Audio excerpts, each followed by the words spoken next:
Mais polêmicas na internet. Parece que dentro da internet as polêmicas em volta dos quadrinhos não acaba. Seja o pessoal reclamando que tem muita lacração, que tem muita militância, estão colocando muita política no meu quadrinho e tudo mais. E aí, qual é o grande problema disso? As reclamações são válidas? Não, elas não são válidas. É esse papo que eu quero bater aqui com vocês. Então vamos dividir por capítulos aqui. O primeiro capítulo desse vídeo, e eu convido a você, por mais que ache esse capítulo chato, mais breve, fica até o final que vai valer a pena. E é aquilo. O primeiro capítulo chama Para de dar moral pra otário, porque o otário tá sendo você. Por que eu tô falando isso? Porque esse título é polêmico desse primeiro capítulo. Porque, galera, mais uma polêmica em volta de quadrinhos. Alguém tá divulgando aí, e dessa vez até de um modo, abre aspas, mais inteligente, um cara pegando um quadrinho dos X-Men e falando assim, essa política, eu gostei muito dessa política aqui no quadrinho. Mas tentar transportar ela pro mundo real, eu acho burrice, né? Então, a galera, o cara que divulgou isso, por que eu digo que foi inteligente? Porque ele modificou a voz da pessoa, né? Deixa aquela voz fininha aqui, não sei o que lá, para não ter uma identificação do orelhudo, né? Mas está repercutindo isso cada vez mais. Já não basta outro vídeo que eu fiz sobre a polêmica dos idiotas lá, falando, muita lacração em X-Men, que não sei o que lá, porque você sabe, né? Foi criado assim. E é sério, cara, vamos ser sinceros. Olha esse cenário aqui, bosta. Olha como eu falo, eu esqueço as coisas, pronuncio errado, e isso, querendo ou não, já faz com que o vídeo não seja bem visto. O cara não quer ver isso, ele quer ver vários action figures atrás, ele quer ver a galera bonitinha falando, uma pessoa que tem uma boa dicção, por mais que até que eu acho que eu tenho até uma boa dicção, mas ele quer ver o dinheiro injetado num cenário foda e o cara falando qualquer merda que agrada o ouvido de quem tá escutando. Então, a galera fica repercutindo isso. Então já não basta os idiotas que apoiam esse tipo de conteúdo, a galera que quer pagar de inteligente falando mal dessa galera, propaga mais ainda. Então parem, por favor, de fazer isso. Divulguem um canal com conteúdo legal, informativo como o meu, do amigo Edu, do Cashback, do Iago Souza, que faz vídeo lá de cabine comigo, do pessoal do Central Pandora, do Dalenogari. Cara, tem uma porrada de canal maneiro, com conteúdo legal, que vocês podem divulgar, ao invés de ficar reclamando e querendo tirar onda, chamando os outros de idiota. Divulga um material bom pra galera poder ver. Dado o choro, vamos começar com o contexto histórico da parada, beleza? Tem muita política, lacração, minoria no meu quadrinho, no meu filme, mas eu vou focar em quadrinho, né? Em publicação escrita. Geralmente as pessoas querem falar sobre assuntos que elas não dominam ou não têm nenhum conhecimento. Isso é fato. Eu gosto muito desse livro aqui, até que esse assunto tem um pouco a ver com ele, que é a cultura do medo, né? Porque tememos cada vez mais o que deveríamos temer cada vez menos. Crime, drogas, minorias, mães adolescentes, crianças assassinadas e entre outras coisas. Por que eu tô falando isso? Porque quando a galera fica aí toda hora, meu Deus, política no meu quadrinho, olha essa merda, lacração, é o cara tendo um medo ou espalhando um medo para outras pessoas só para viralizar aqui e todo mundo fica desesperado reclamando disso tudo.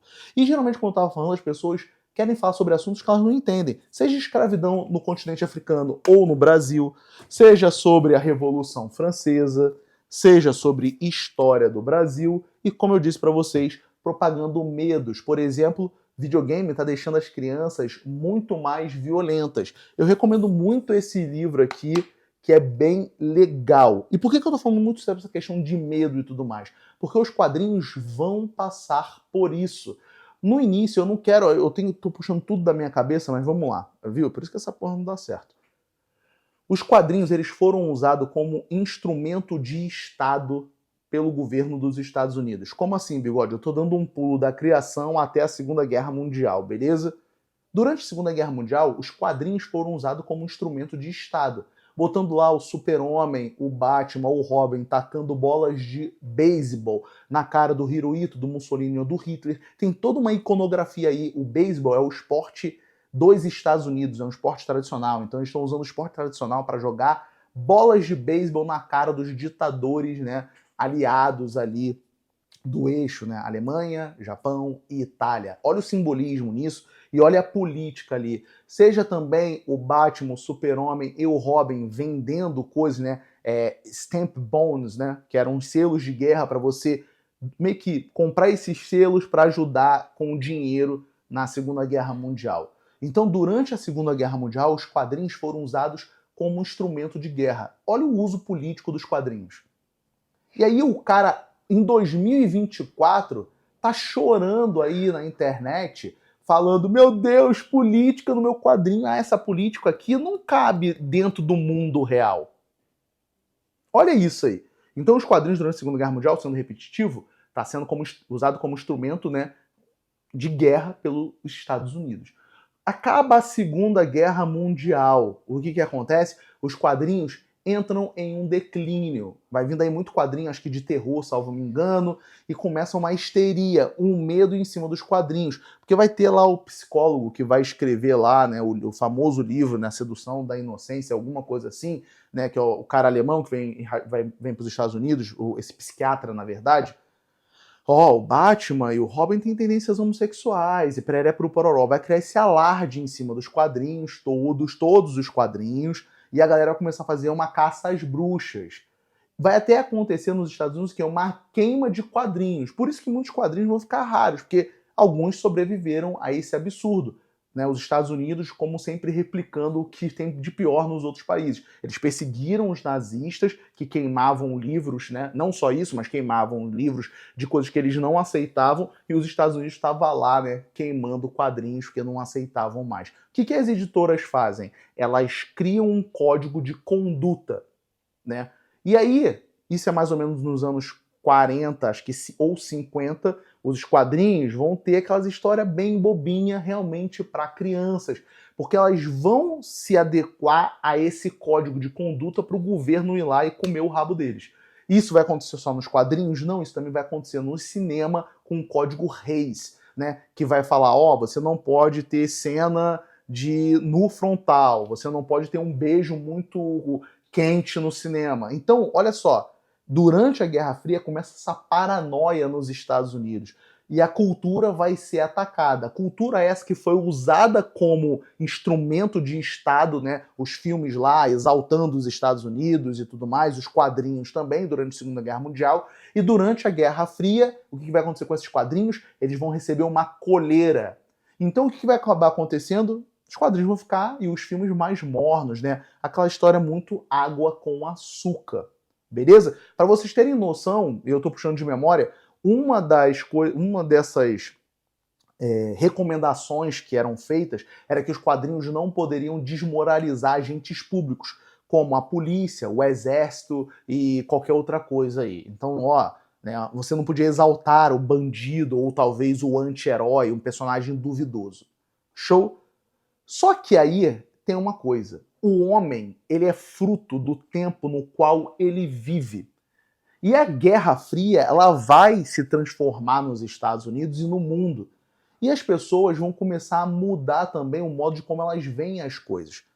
Eu sempre gosto de dar esse exemplo. Dessa vez eu vou mostrar aqui o livro. Quando eu digo que o homem é fruto do tempo dele, é porque ele se influencia pelo que ele vê. Por isso que eu não gosto de usar o termo visionário. Nenhum homem vai ao futuro. O Leonardo da Vinci era um visionário, porque ele já fez ali o helicóptero. Não, o Leonardo da Vinci é um homem fruto do tempo dele, e ele imagina uma máquina voadora que lembra um helicóptero nos moldes do mundo em qual ele está. Então não tem essa coisa de ser visionário, de olhar para frente. A cultura, ela é influenciada pelo tempo vigente. Eu posso dizer que no máximo ela pode ser influenciada pelo tempo passado. Eu, em 2024, posso pegar uma influência do passado e jogar numa obra de agora, mas nunca que eu vou ao futuro e vou prever o futuro. Eu sou influenciado pelo tempo em qual eu vivo. E aí eu falo pra vocês sobre Drácula de Bram Stoker, ou Bram Stoker, como eu gosto de falar de sacanagem. O Drácula, ele vai ser isso aí que eu tô falando pra vocês. O Bram Stoker vai escrever sobre um cara do leste europeu que vem pra Inglaterra e vai fazer o quê, né? A Inglaterra, a Europa ali, vou focar na Inglaterra, tá tendo um aumento muito grande de sífilis. Eu gosto sempre de dar esse exemplo porque eu lembro muito do filme. O Van Helsing vai falar, né, que a civilização e a sifilização andam juntas. Né? Então, você vai ter toda essa questão de doenças do sangue, você vai ter a mina hacker, né? Eu estou pegando muito o filme como base, pessoal. Eu juro, eu nunca terminei de ler o livro, porque eu sempre achei maçante. Mas, pegando o filme como base, ela é uma mulher que usa máquina de escrever, né? Então, quer dizer, eu ouvi isso num programa muito tempo atrás do Discovery sobre literatura. Aí o cara falava, aqui a mina ela quer fazer uma alusão que a mulher que é uma mulher feminista, no sentido que está atrás dos direitos dela, sair do seio do marido, procurar sua independência financeira e pereré por pororó. O Bram Stoker, ele é um homem do século XIX, ele está vendo as transformações do século XIX. Eu não preciso dar um pause, vou dar um exemplo para vocês aqui que me veio na cabeça, que é um livro que eu comprei que eu quero ler. O grande Charles Dickens, aqui em Oliver Twist, ele vai fazer o quê? Vai falar sobre um menino, ele vai falar sobre as mazelas da Inglaterra também do século XIX. Pobreza, crianças trabalhando em fábricas. Isso aqui é um registro histórico e abrindo um parênteses. É por isso que eu sou contra a censura, né, em livros. Vamos aqui editar palavras, vamos tirar certas coisas. Não, porque esses livros aqui são reflexos da época no qual eles foram escritos. Não só os livros, já as músicas, os filmes, né, que estão todos aqui e tudo mais. Então, são reflexos do tempo que eles são escritos. Por isso que eu estou falando para vocês que os homens, eles são frutos da época na qual eles estão. Então, se eu tenho um código de conduta regulamentando quadrinhos, é óbvio que as histórias em quadrinhos vão ficar mais mornas. E se a sociedade está morna também, você vai ter essas histórias mais morninhas, mais águas com açúcar. Seja nos quadrinhos e fazendo essa expansão que eu fiz, seja nos filmes. Mas com o passar do tempo, o que vai acontecer? Nos anos 60, 70 e 80, nós vamos ter uma mudança na sociedade e a sociedade vai começar a mudar. Mas vamos lá, vamos dar um exemplo para vocês aqui na prática. Né? O professor faz isso, fala e vai dar o exemplo na prática. Na hora da edição, eu acho que eu vou mudar isso. Eu vou continuar falando aqui, mas eu vou fazer um vídeo de eu mostrando o quadrinho aqui, porque mostrando assim é ruim. Olha só. Vamos pegar isso antes do código de conduta. Vocês podem perceber pela própria capa da história do Super-Homem que a gente não tem aqui aquele código de conduta. Eu posso mostrar ele para vocês. Eu poderia ter deixado isso aqui separado. Por exemplo, aqui nessa historinha do Lanterna Verde. Essa aqui já era a prata dos quadrinhos. Olha aqui o código de conduta aqui, ó.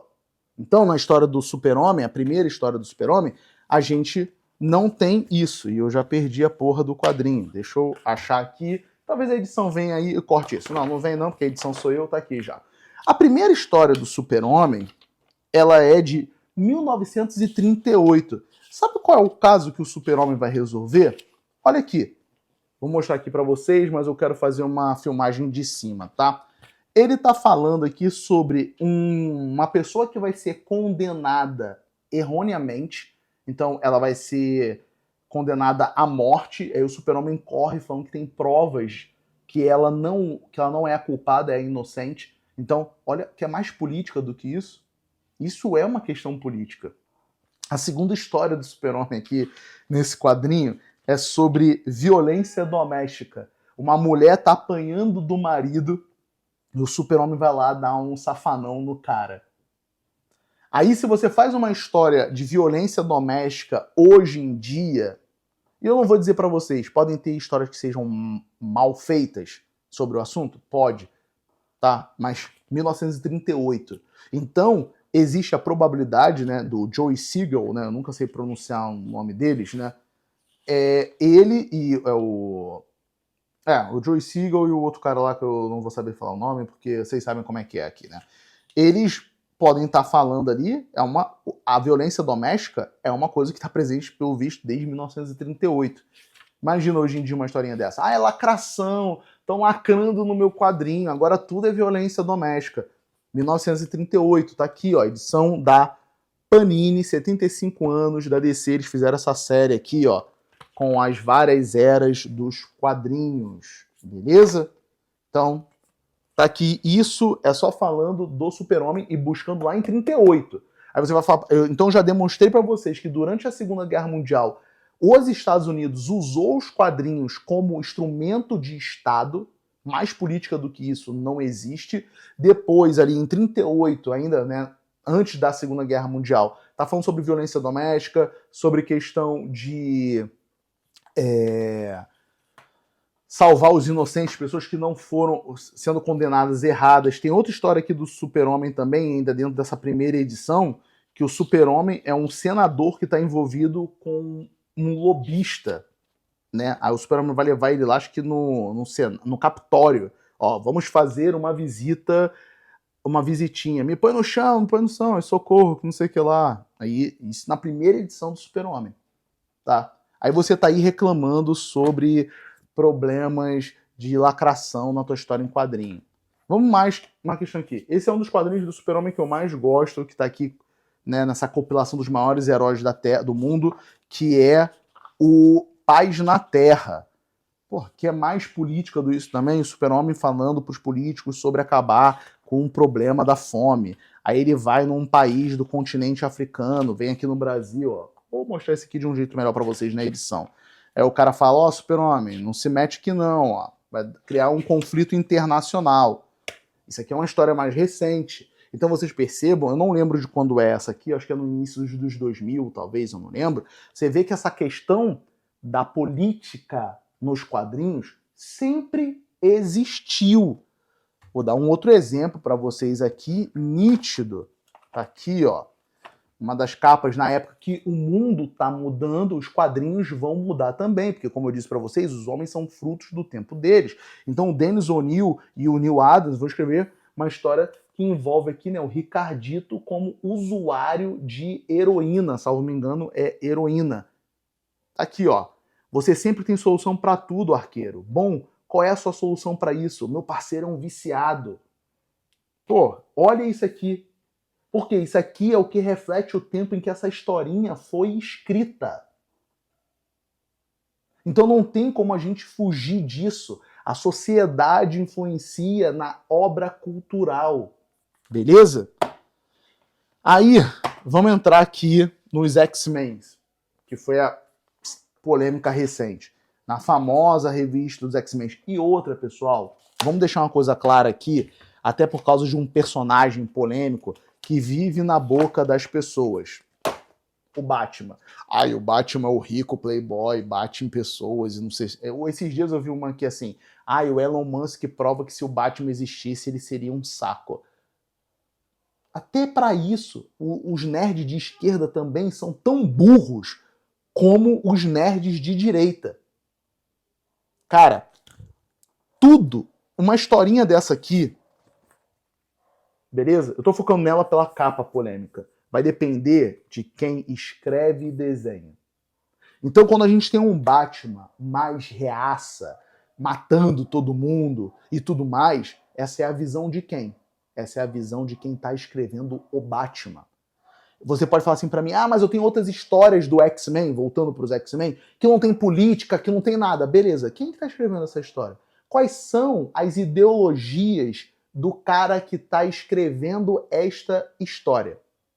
A gente tem que olhar para isso, pessoal. Quando a gente pensa aqui, olha só, ai, qual é a primeira coisa, ó, sem pensar muito, quando as pessoas olham para esse cara aqui, qual é a primeira coisa que elas pensam? Racista.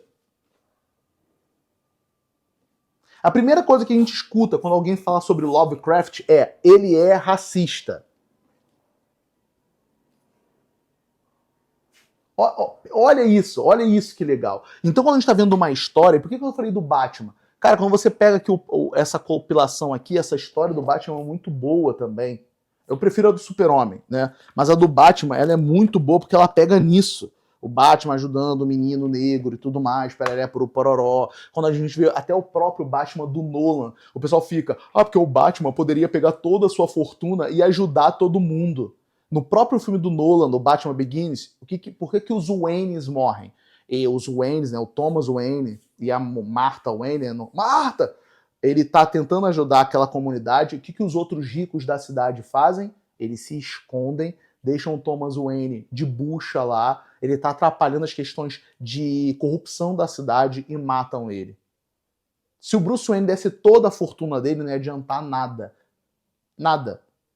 Eu tô tentando lembrar aqui de um socialista utópico, que é muito bom para dar esse exemplo, eu não vou lembrar agora aqui, que o cara começa a fazer isso e não soluciona. Porque não é a situação, e acho que a Rosa Luxemburgo também fala isso, não é dar dinheiro para os pobres e tá tudo bem, é dar os meios de produção pra galera começar a gerir aquilo gerar dinheiro e todo mundo viver bem. Não é só o rico dar a parada. Então, voltando para essa questão do autor, tá aqui, ó, o Lovecraft, ele é um homem do tempo dele, ele é um cara racista e tudo mais, e tá aqui, ó. Então essas histórias vão depender de quem tá escrevendo também. Ah, porque nas historinhas que eu leio dos X-Men não tem nada de política, não tem nada de minoria, é só porrada, Wolverine enfiando a garra no cu dos outros, o Ciclope sendo corno. Tá bom, quem é que tá escrevendo essa historinha? Qual é a repercussão que ela tem para isso? Será que ela não tem nada que a gente possa fazer uma análise legal? Então, voltando para o que eu estava falando para vocês aqui, né, da famosa história dos X-Men, Deus ama e o homem mata. O que a gente vai ter aqui nessa história? A gente vai ter um reflexo dessa sociedade. Nós vamos ter aqui o pastor, até então o pastor William Stryker. Em quem que esse cara ele é baseado, né? Eu acho que essa aqui é dos anos 80, salvo me engano. E o William Stryker aqui, pastor, ele vai ser baseado nesses evangélicos dos Estados Unidos, nos famosos teleevangelistas. O que a gente conhece aqui no Brasil como Silas Malafaia, R.R. Soares, Bispo Macedo, Valdemiro, nesses caras que incitam sim o ódio nas pessoas através da religião.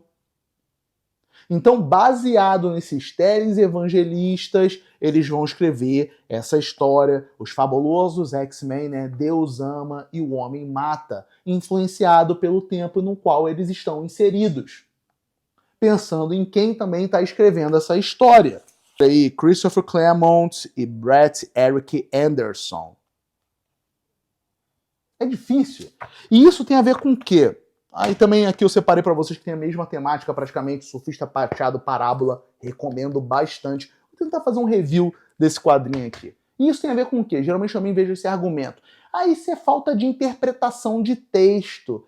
Olha, eu vou dizer para você, eu vou estender essa crítica. Eu não acho que é só falta de interpretação de texto. Eu acho que isso é uma falta de senso crítico aliado, português com aulas de história. O problema é que a gente tem uma educação que valoriza conhecimentos de português, matemática, física, química e biologia. A história ela é deixada de lado. História, filosofia, geografia. E eu não vou usar aquele jargão aqui. Ai, eles não querem que você aprenda história para você não ser um crítico e derrubar o governo. Tem muita gente que sabe história e é de direita. Tá bom? Então, tipo que assim, falta um senso crítico. Ter uma aula mais legal de português e de história que não tá só preocupado que fazer com que você ou seu filho, seu sobrinho, seu primo passe num vestibular. É que você crie um senso crítico. Só que quando você está na escola, o quadrinho ele não é visto como um instrumento para a sala de aula. Ele é visto como um instrumento de distração. E ao invés de trazer mais filmes e quadrinhos para a sala de aula, não se faz isso. A aula de artes também, ela é resumida em quê? Ah, você sabe aqui quem é esse pintor, você sabe aqui como faz esse desenho, e eu não estou jogando a culpa nos professores de artes, e nem na matéria. Eu estou querendo elevar essa matéria para uma coisa mais legal. É você pegar isso aqui que é arte e fazer um trabalho, né, extracurricular, me fugiu a palavra agora, mas um trabalho em conjunto, história, português, literatura e arte, né, interdisciplinar, um trabalho interdisciplinar entre essas matérias e começar a ensinar para as crianças a questão de um senso crítico, seja com um desenho da Disney, seja com uma história em quadrinho ou um filme, e isso ir evoluindo gradativamente, jogar a parada para a criança e fazer pergunta para ela. O que vocês acharam disso aqui? Vocês veem isso no mundo real? O que os X-Men podem ser no mundo real? Ah, a gente pode botar os X-Men dentro de um grupo de pessoas doentes com X doença que são expurgadas pela sociedade, né? Ou com alguma deficiência, né? Ou, eu falo muito né aqui, né, nos vídeos. Ou, uma questão de uma minoria. Os X-Men podem representar só mulheres, só pessoas negras, só pessoas dentro do grupo LGBTX+, não sei o que lá mais. A minha era só GLS. Então, é isso aí, fica com a piadinha, não gostou, foda-se. E é esse grande lance.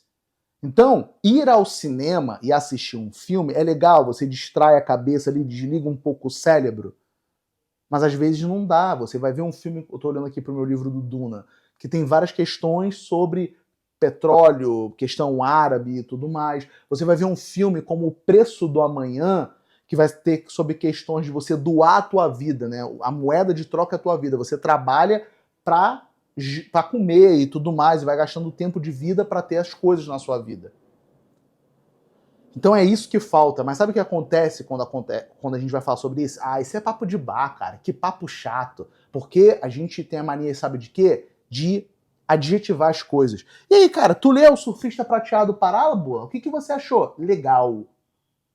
Chato. Cansativo. Interessante. Pô, maneiro. Não tem uma discussão, não tem uma reflexão. E aí tem um outro problema.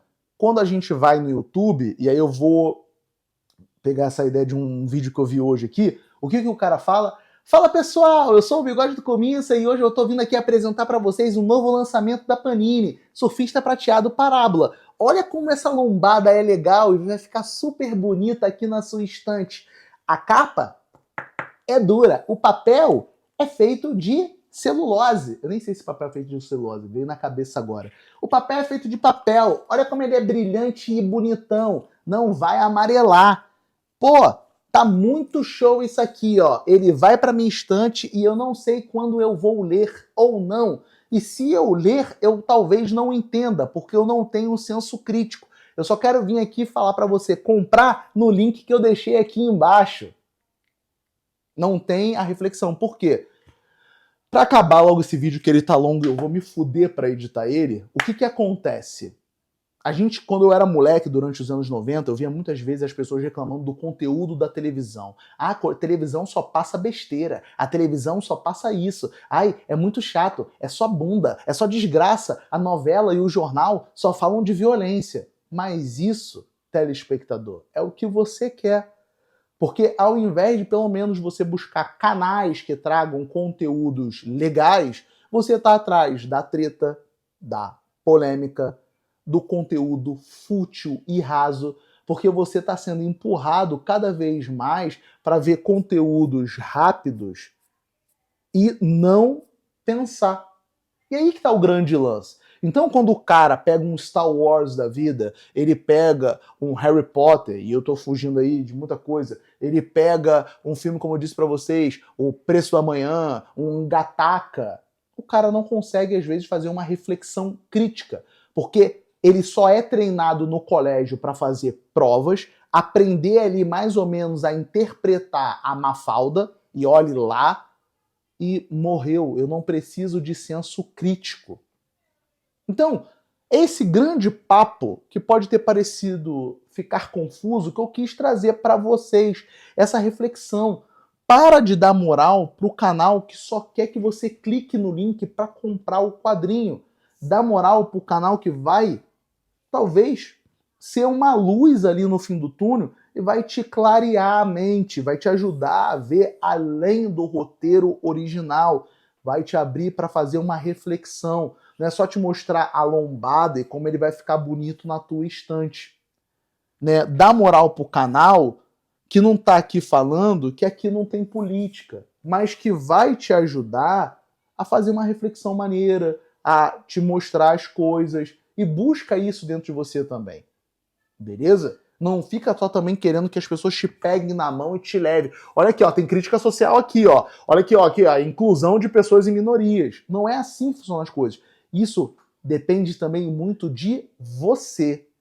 Não cai em argumentos falaciosos. Duvida até do que eu tô falando aqui, cara. Vai lá e faz uma pesquisa, vê se aconteceu isso mesmo com quadrinhos. Calma aí, os Estados Unidos usou os quadrinhos como instrumento de guerra? Eles usaram os quadrinhos lá para fazer isso e aquilo? Sabe? É isso. Então, não se esqueça de curtir esse vídeo, de compartilhar com os amigos, de fazer um corte dele e divulgar lá pra mim, dá essa moral. Não esquece de seguir o Papo no Ar aqui no YouTube, no TikTok e no Instagram. Lembrando que eu faço vários reviews de filmes que vão estrear. Aí, ó, sexta-feira agora eu tô indo ver Guerra Civil com a Kristen Dunst e o Wagner Moura. Então, por favor, não vai reclamar que estão colocando muita política no teu filme. Eu sou o Bigode de Comissa, um beijo, um abraço e tchau, tchau.